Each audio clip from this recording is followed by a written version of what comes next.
it locked inside. Keep it just between us. Keep it secret, never confide until they all have seen us.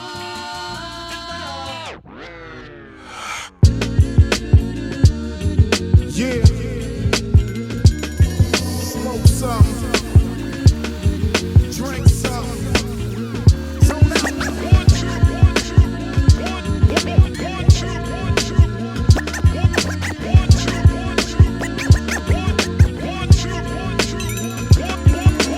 Zone out. Ain't no need to pull a chrome out unless we talking about them wheels, homie, roll up. You see him checking out the whip, that means slow up. Hey, that's my nigga over there, better throw it up.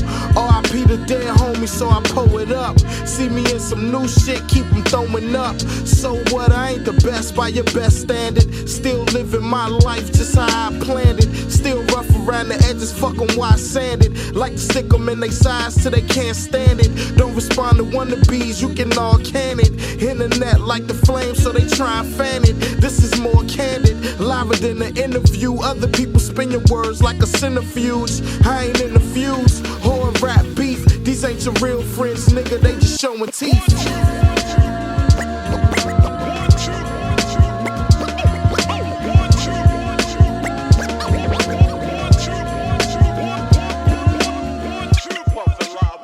I think it's more of the approach than the actual sound is what the South has infected, or influenced in my music.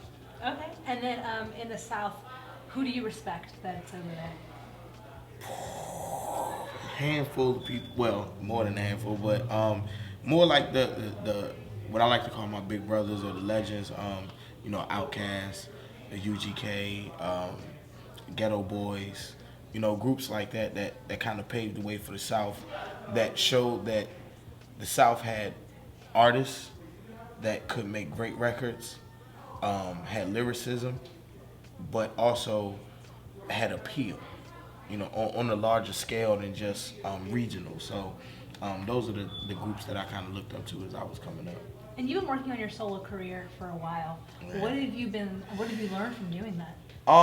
Perseverance pays off. I think it's more of a I never wanted to admit it, but I'm a perfectionist to a certain extent, and I think that it took a couple of false starts for me to finally find the correct groove for the official sophomore album. Like, I've been putting out projects, and people were like, "Oh, that's your new album?" Nah, that's just a project, and it was just songs that I had because I record like crazy, and I always have at least 2 albums worth of material in the stash. So.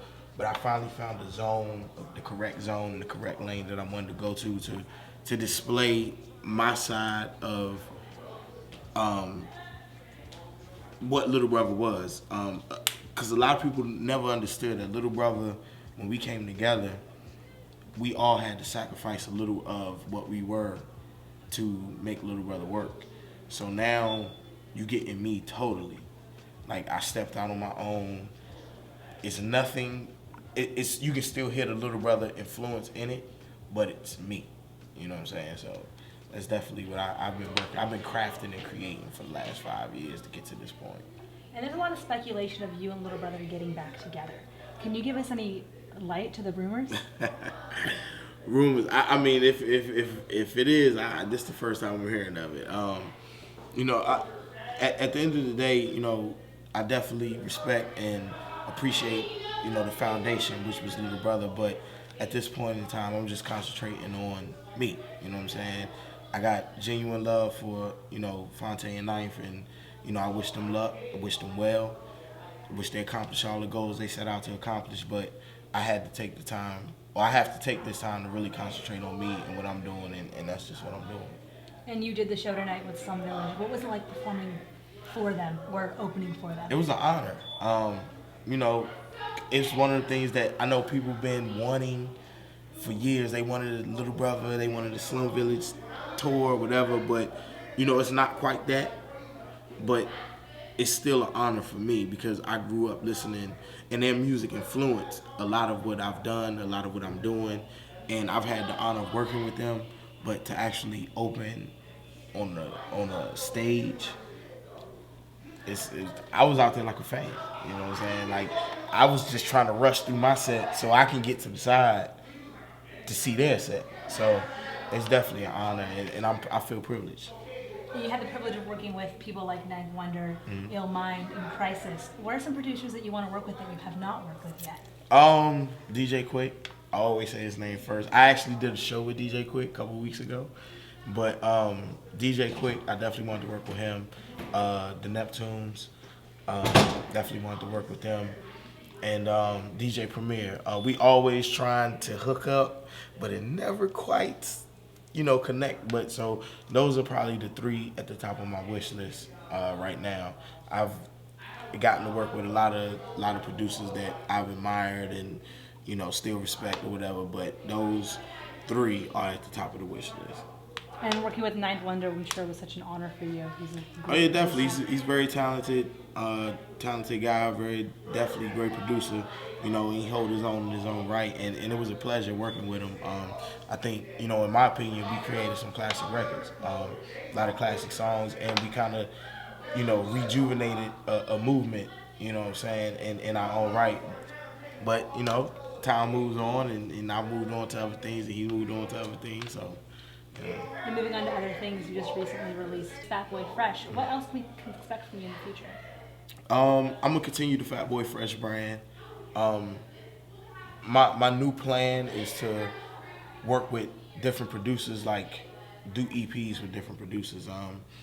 I just want to get back to the days of the producer and the MC in the studio together creating. I think it's a certain kind of synergy, a certain kind of magic that happens when the producer and the MC is together in the studio. So I want to get back to that point in time. I have a couple on deck, a couple ideas, a couple things running through my head. Me and Nottz, we talked. We worked on the Dirty Pretty Things album, and we talked, and we finally going to do, our EP together. And I have a crazy idea for that. And then I got a couple other producers in mind that people may have heard of, may not, but I'm just gonna continue that or do that, and then continue the Fat Boy Fresh brand, and maybe I go back to another full length album, maybe not, but I know for the immediate future it's Dirty Pretty Things in October, and then start to produce an EP, so and continue the Fat Boy Fresh brand. And tonight you actually rapped over a Nas beat, The World Is Yours. Has Nas had any influence on your music career? Hell yeah. A lot of influence, like I grew up, well I'm not gonna say grew up, I was 14 when when Illmatic came out, but Nas definitely played a big part on a lot of what I was doing. I just always appreciated his writing, his storytelling, and things of that nature. So he definitely played a big part on. I think if I never heard Nas, I probably would have never pursued writing as a career path or something that I really enjoy. It wasn't until I heard Nas. I was always a fan of music, but it wasn't until I heard Nas that I really felt that I could do my thing. So big part of my career. And finally, what goes through your mind when you're on stage? Don't fuck up. What goes through my mind? I think I'm very conscious of, is the crowd enjoying or having an enjoyable experience? I've been on the other side a few times. I was never really a heavy show goer, but I know if I go to a show, I pay my hard-earned money to go to a show, I want to feel like I cheated the artist. So I just try to, I try to read the crowd, and that's really what's going through my mind all the time, just reading the crowd and seeing if I need to turn it up another level, or if they're really enjoying themselves, or things of that nature. So that's always going through my mind. But also at the same time, I'm trying to entertain and not forget lyrics. Because tonight I forgot some lyrics. I forgot one line which fucked up a whole rap. What line was it? I've been around track now, back from Don't play the DJ. I'll play the music, you rap. We gonna do this one more time. I know y'all ain't laughing at me, goddammit. It ain't my fault. Let's do it again. No, man. Do it again. I ain't gonna. Oh, man.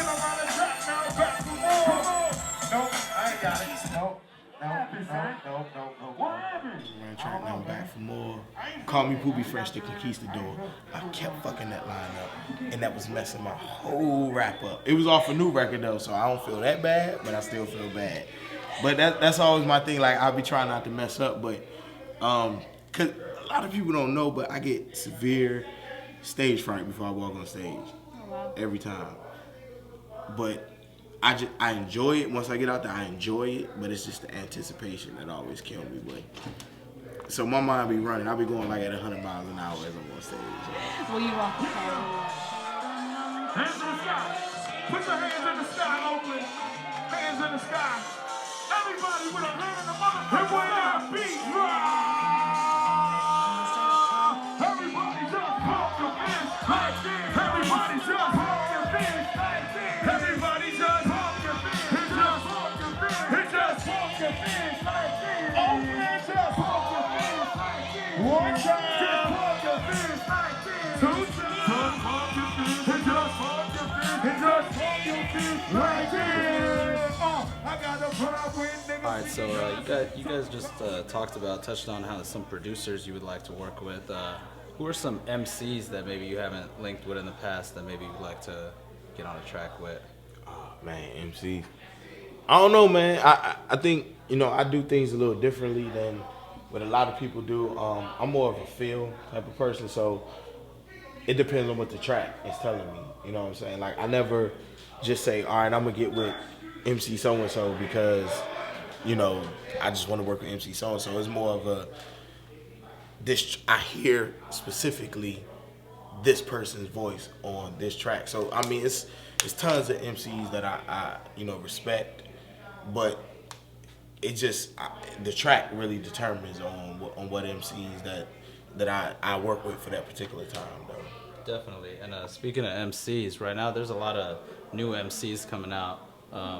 Who are maybe some new names in hip hop that you co-sign or maybe have been listening to? What's up? Big K.R.I.T. I just really got into Big K.R.I.T. I love what he's doing. Common one. And the whole Top Dog Entertainment. I've been rocking with them for a couple years now. Kendrick. Yeah, you had a track with Ab-Soul. I had a track with Ab-Soul, Kendrick, Schoolboy Q, J-Rock. We actually interviewed Kendrick Lamar in this very spot. Oh, standing right here. Shout out to Kendrick Lamar, the whole TDE. Make sure you go get Section 80. Yes. I got mine. Go get yours. One of my favorite albums of the year. Definitely. Sure. So, they whole movement, definitely, respect and love, and shit, man.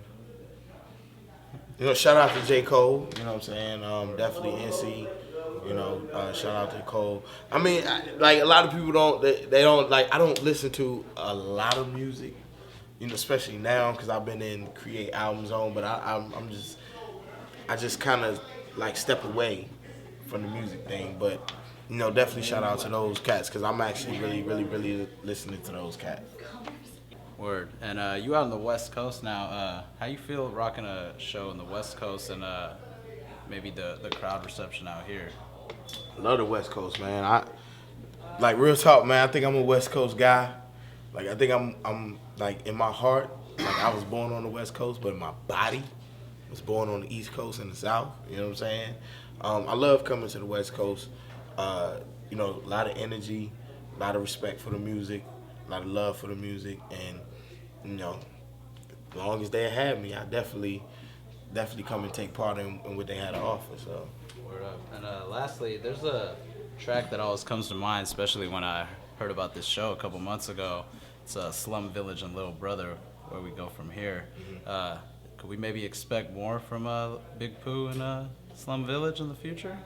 Hopefully, you know what I'm saying? We, I definitely, have a lot of admiration for T3. Because if it wasn't for Slum Village, they definitely influenced, a lot of what we did as a little brother and what I do, solo-wise. So, hopefully we definitely do, some more work. We got plans to do a couple things together, so hopefully we have something real tight for the people coming in the future. fair warning. People would've never had a problem if the naysayers or the doubters would've got them slumped in the corner. For sure, I'm a goner. Shoot with no aim so them niggas couldn't spot them. Now I got a question if I really even want it when this shit is like a trip through the city of Sodom. Gomorrah, the horror, stories are endless. Workshop, working all night, no apprentice. Funny when a nigga speak truth, he a menace. Ushered in the underground, lifelong sentence. There's where I dwell. Ain't no need to cry for me. Rapper gonna eat and I eat well. It's been 6 years since I stepped out the shell. Talent on the rise to the top. I propel, big dose at sale. Your boy gon' win, bet niggas act crazy when they see us again.